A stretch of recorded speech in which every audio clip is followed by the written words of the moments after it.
Good morning, beloveds. Just switching from one mic to the next this morning. Welcome to the Unitarian Universalist Congregation of Princeton, where in our open and welcoming community we live our message of hope, love, justice, and joy. We extend a special welcome to our visitors this morning. We are glad that you're here. We invite you to stop by the welcome table after worship in Robinson Lounge, if you haven't already, so we can answer your questions and get to know you. Again, welcome to all to our congregation. We're very happy everyone is here. And we are grateful to UU Princeton member Rachel Lee Holstein for being our song leader this morning. Rachel Lee, yes.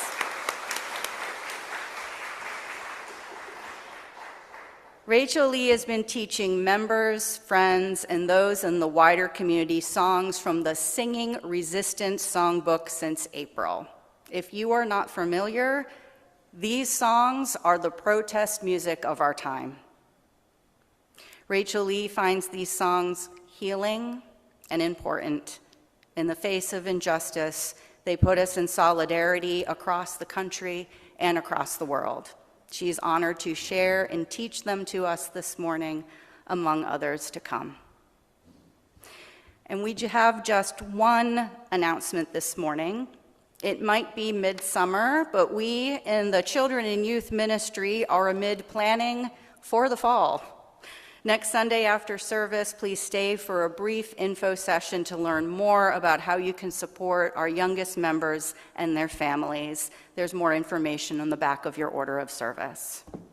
And now we invite Eileen Bird to light our chalice of heritage.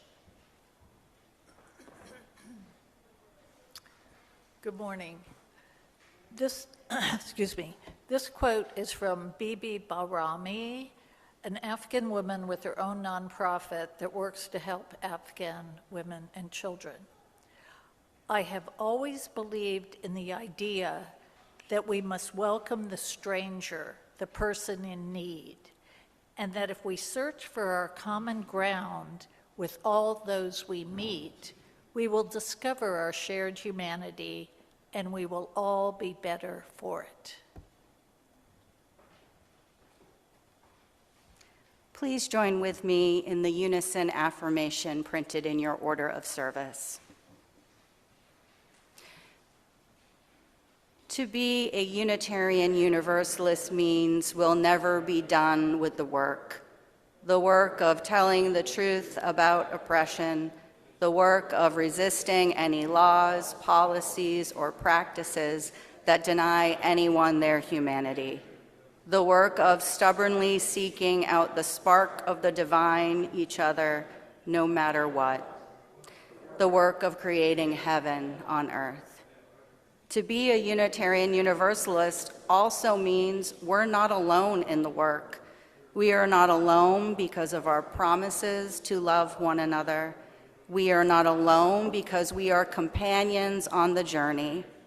We grow ourselves into allies, helping one another get free, because none of us is truly free until all of us are free.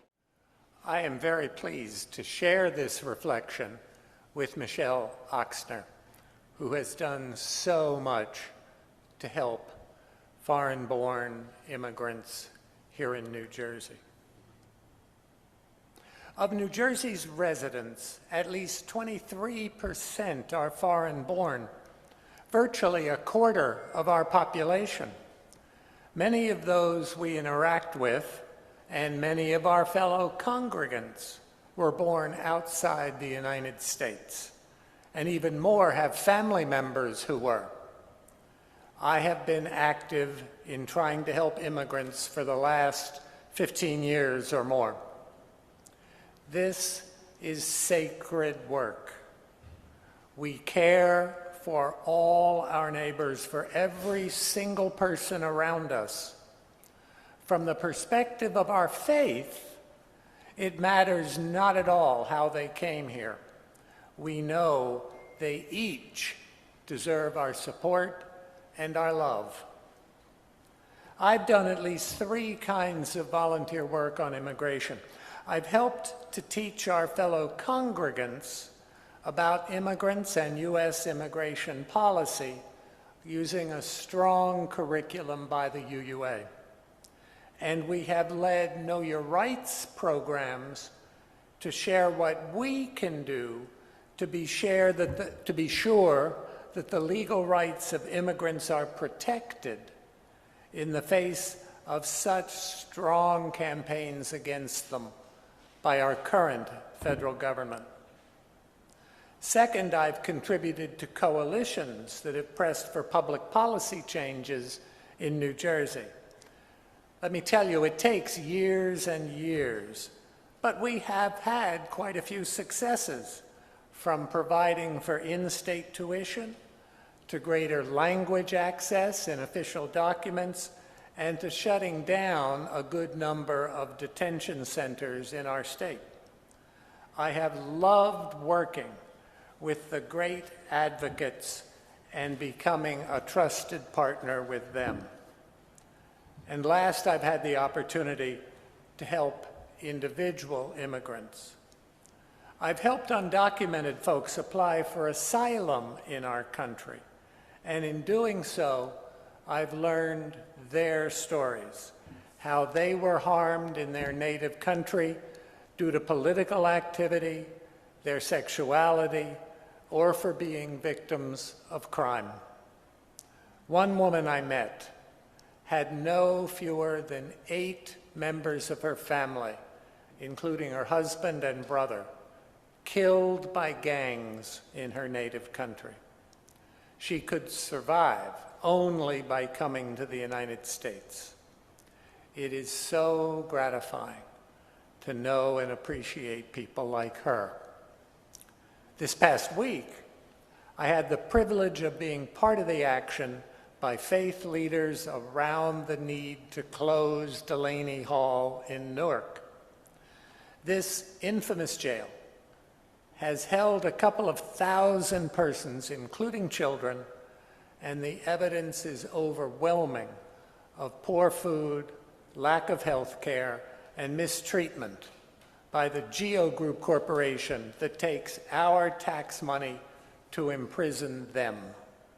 Delaney must be shut down. My work for our immigrant neighbors is for me a calling that I am glad to follow. Michelle?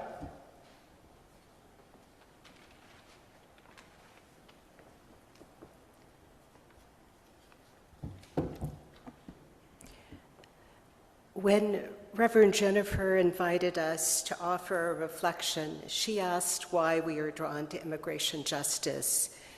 In my case, moving frequently due to my dad's naval service shaped a sense of being a perpetual outsider and an allegiance to other outsiders and marginalized groups.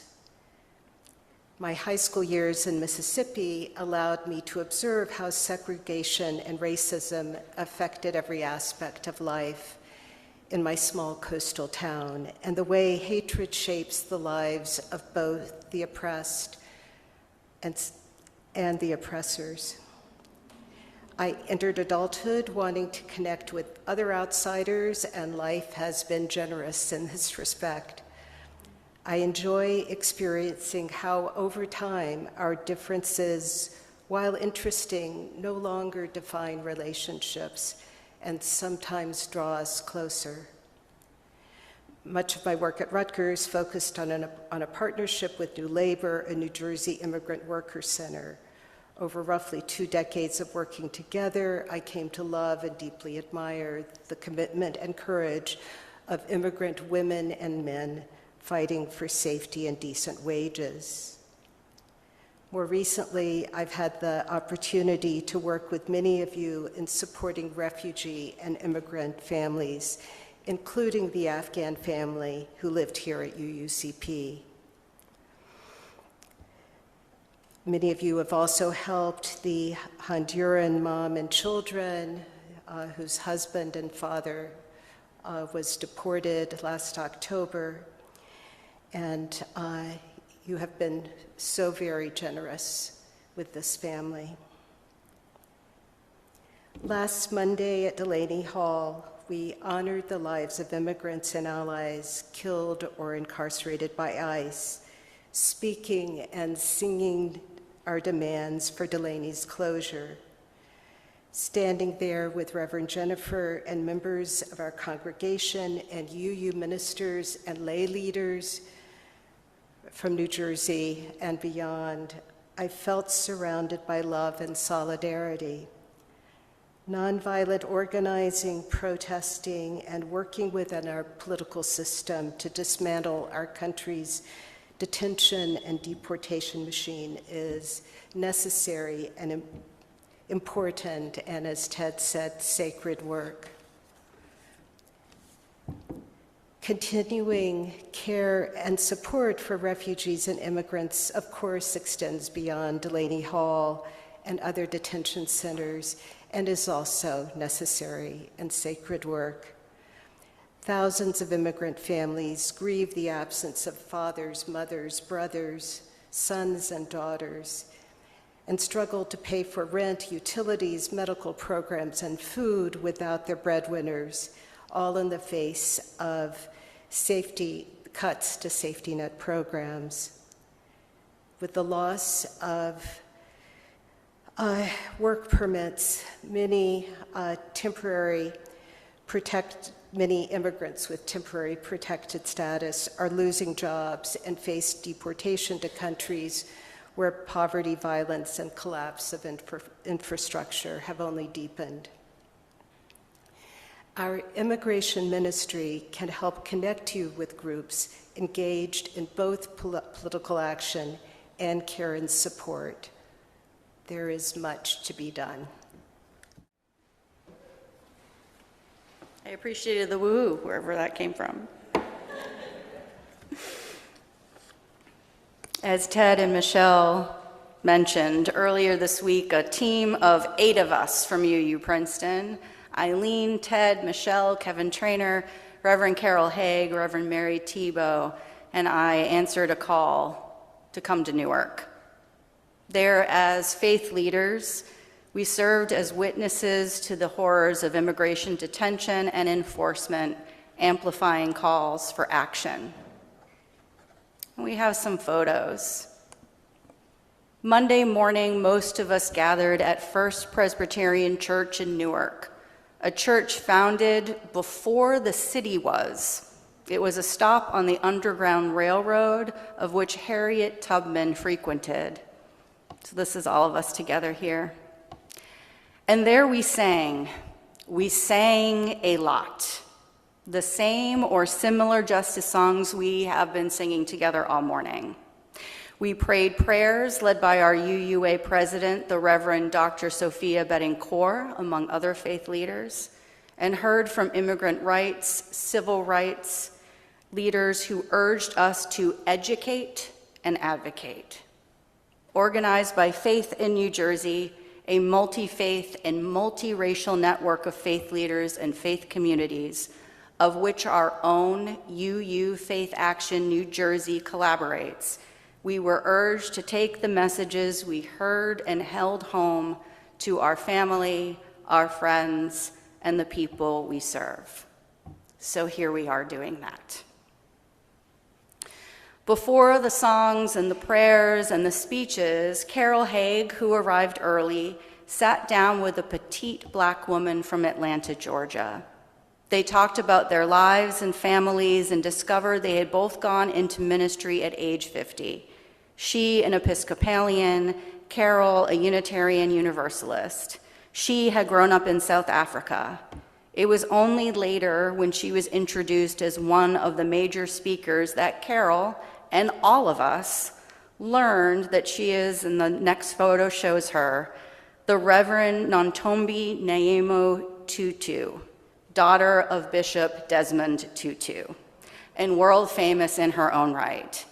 Reverend Naomi shared with fervor that she had lived through apartheid in South Africa and she was not going to live through apartheid in the United States. Larry Ham, the New Jersey civil rights leader who is from Newark, later reminded us America is the mother of apartheid. South Africa learned it here. We then prepared for nonviolent civil disobedience at Delaney Hall, officially called an immigration detention center, in reality an internment camp and jail. And as we did so, we were not forgetting that the Essex County Jail is right next door. Many of us know Delaney's recent history. It began to operate again a year ago in May of 2025. It was the first immigrant detention jail to open during the current administration's second term. As Ted mentioned, the over 1,000-bed for-profit facility supported by our tax dollars is the largest on the East Coast. Concerns over conditions within it quickly followed its reopening. And since then, elected leaders, including the mayor of Newark and a U.S. senator, have been arrested or pepper sprayed as they sought entry. Clergy and other advocates, the media calls them protesters, have blocked the gates or blocked vehicles from leaving. Vans departing most often mean that individuals within them are being taken to the airport, either to be disappeared into a facility in another part of the country or be deported. Importantly, structures were built to help those jailed and their families. People coming together, organizational structures started to happen shortly after Delaney was reopened. When it was learned that family members didn't have a waiting area inside, and they were left outside in the cold, heat, or rain, individuals and service organizations put up tents. When family members were turned away from seeing their loved ones because they weren't wearing the approved dress code, the same organizations brought in what they needed. When those released were in bad medical condition or hungry or wearing summer clothes released in the middle of winter, people just like us showed up to help. And I also just want to ask, there could be someone among us that showed up there to help. If you visit Delaney now, you'll see 2 tents on the outer gates. One is medical aid, and one provides clothing, food, water, and other necessities. This May, about 300 immigrants held inside Delaney launched a hunger strike. Initially, they asked for release of the elderly, the sick, the vulnerable, and for elected officials to be given access to see the spoiled food they were receiving, as well as the other bad conditions. They asked for medical care, for due process, for their legal rights, ultimately for freedom, not better conditions.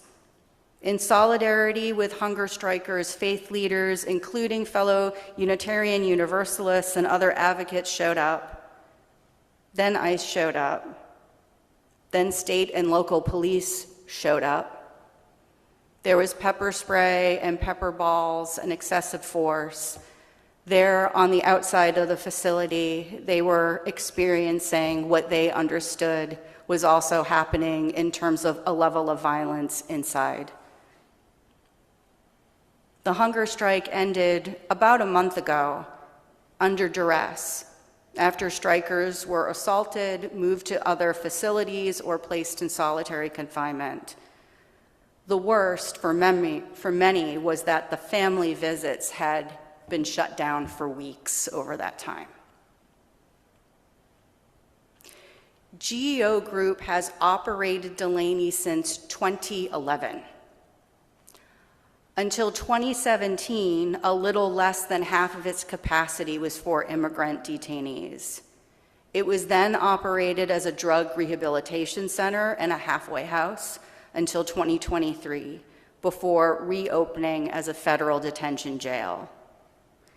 GEO also operates halfway houses, what are known as re-entry facilities, and shelters for the unhoused throughout this state.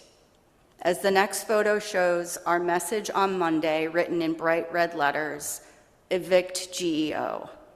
An estimated 200 faith leaders, about 100 of us from New Jersey, both ordained and lay leaders, deliver GEO an order to vacate. We then held vigil. Some used their voices to ground our action from the sidewalk across the street as they sang, "Hold on, my dear ones, here comes the dawn." Those of us that were wearing yellow ribbons on our wrists or red ones around our arms moved closer to the facility. Those of us with red ribbons trespassed, placing tarp painted with monarch butterflies on the inner gates, including one at the center to hold the gate closed.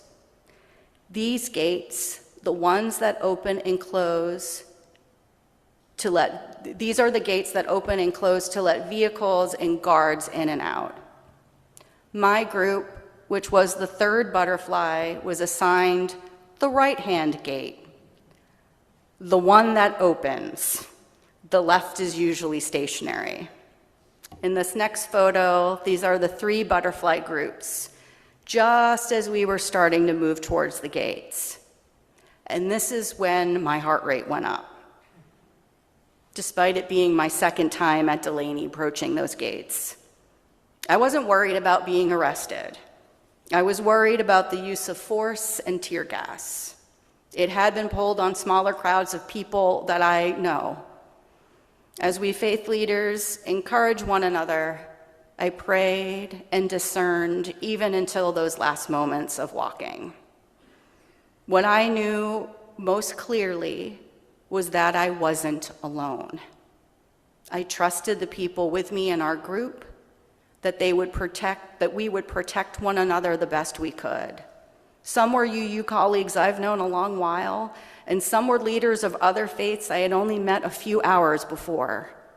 I trusted also that larger group surrounding us.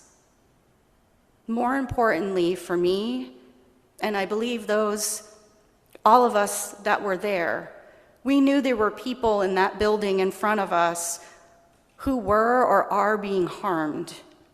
In our discernment, our fears were less than their reality. I am not called to be this congregation's social justice minister. I am moved by an inner call to serve children, youth, and their families within and beyond these walls.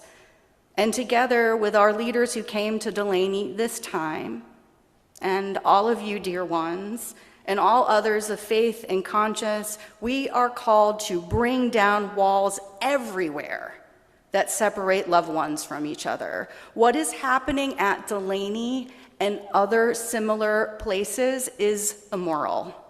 It is against the abiding love our faith tradition professes.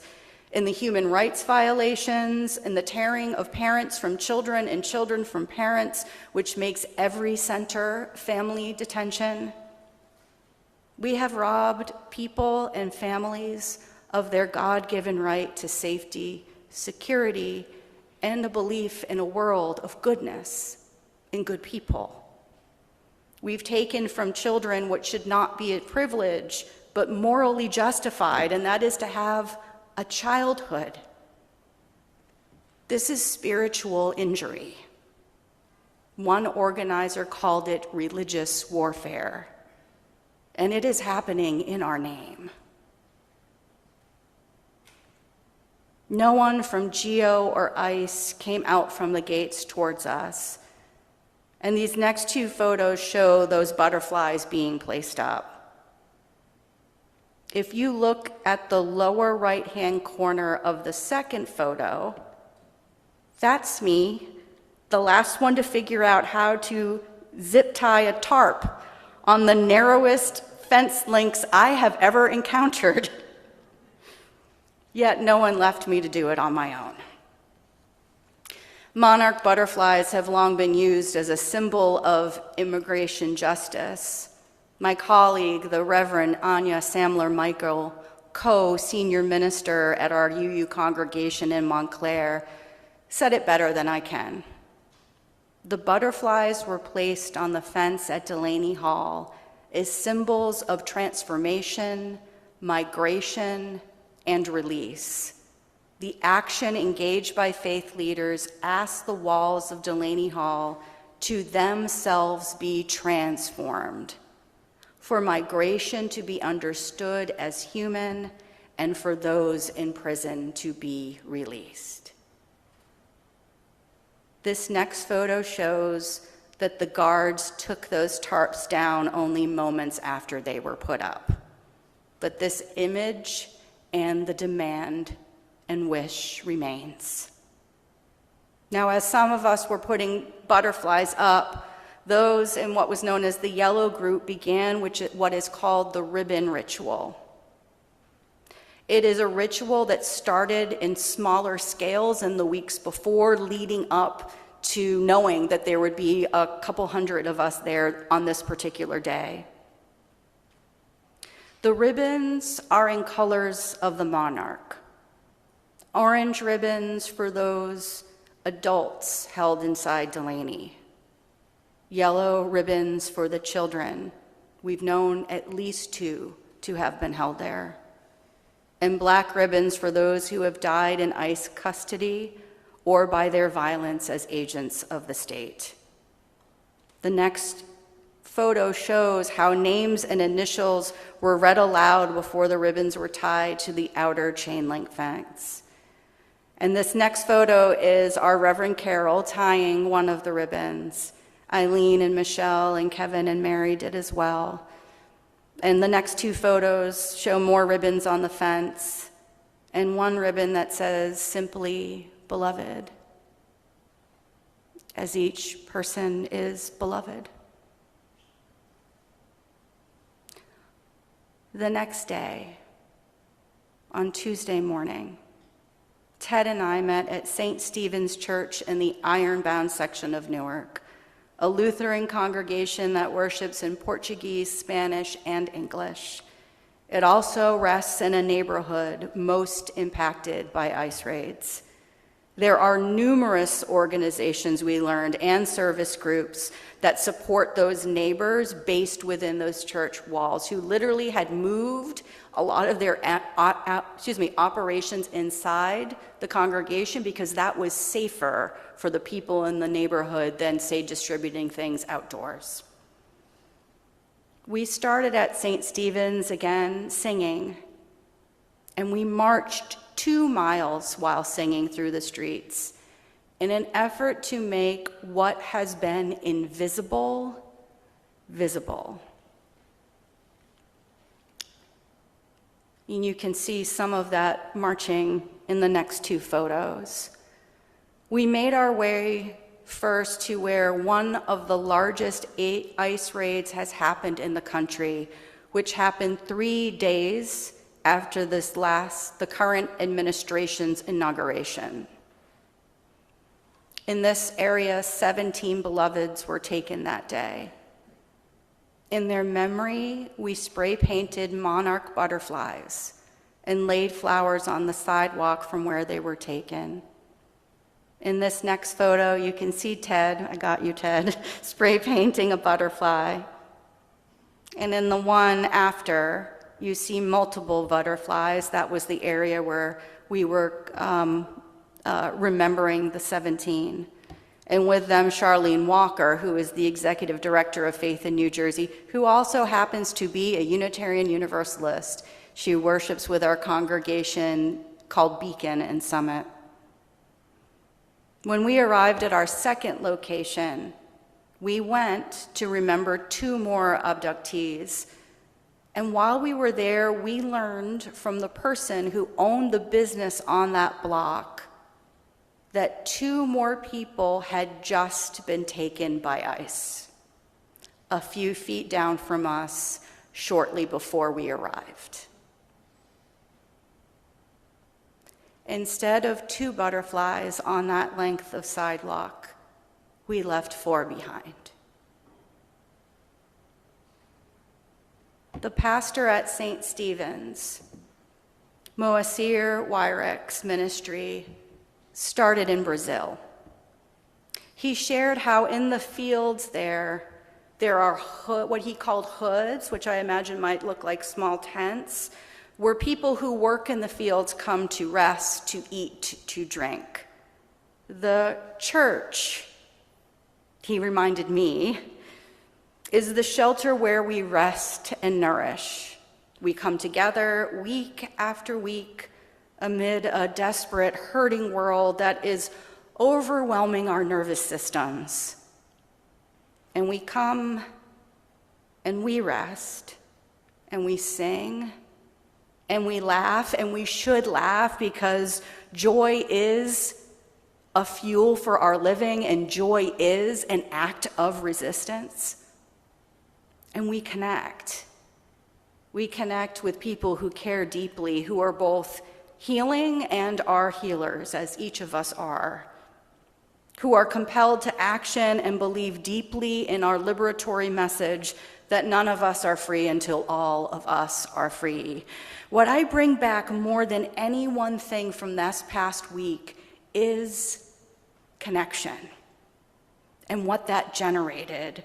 Connecting deeper with the fellow UUC peers for doing a brave and an important thing together, and all of us forging connections with fellow Unitarian Universalists, local and from across the country, and then also of different religious traditions, all of us there, committed to justice, equity, humanity.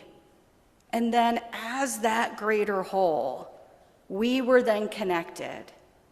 For some of us, if we didn't have a personal connection, we still felt within us a connection with our beloveds who are detained and their families. The larger national action is over, for now. But we will continue to show up at the gates of Delaney and in critical ways that break down every structure that seeks to divide us as human beings. It will take all of us, for all of us to thrive. May our connections continue in an ever-widening circle of love and liberation. Amen, and blessed be. So as part of this, we just wanted to come up with something, what can you do? What should you do? Some action points. And I just want to say, as our faith fellow leaders that are up here, these are the things we invite you to do. First, remember that evict GEO is about more than immigration jail. They have halfway houses, dehumanizing reentry, and they profit from unhoused shelters. So organizing through economic pressure, the fight is to end GEO's group's harm across New Jersey. And there's been some success. Citizens Bank, you may have seen in the news, they divested from them, basically said, we're not going to do lending. So how much of that was due to our work, we can't say, but I think there's an impact there, so it does make a difference. Reflect on how you can get to know others and join organizational efforts that are bringing people together. Some ministries, for example, UU Faith Action New Jersey, Indivisible Princeton, Not in Our Town, or Resistencia, are some organizations that you can look at to help out. Also, reach out to us. If you want to join further faith leader actions at Delaney or similar with UU Faith Action or Faith in New Jersey, you can contact any one of us. We do ask you to contact us. Don't just show up at Delaney. You really need to do some training to prepare yourself for that, like we had when we were doing this. Raise your voice. Join Rachel Lee and the others singing resistance songs here at UU Princeton, second Monday evening of the month at 6 p.m. I will say personally, just doing the songs really was, it was quite moving, and I had forgotten how it makes you feel so connected and really, so I encourage that. And then lastly, just remain aware, hopeful, connected, and joyful in our justice work and all of our ministries.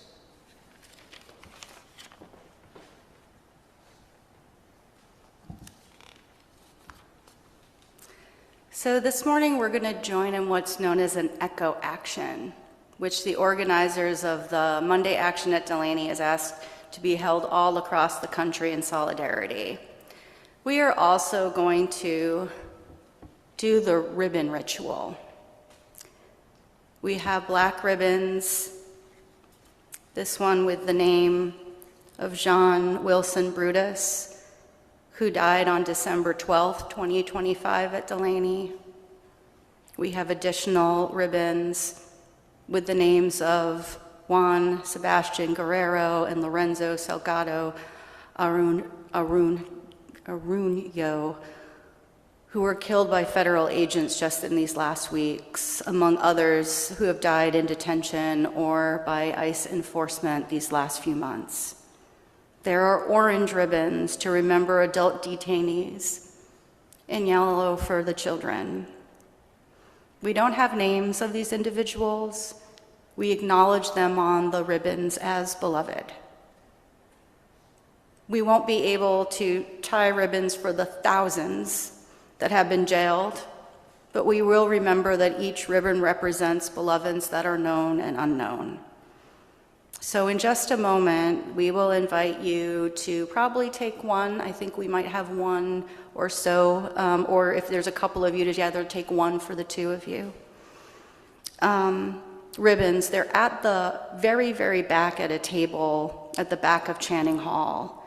And after you take them, we're going to open those doors at the back of Channing Hall, and we are going to process together down the driveway to the tree that is both closest to the drive and closest to Cherry Hill Road.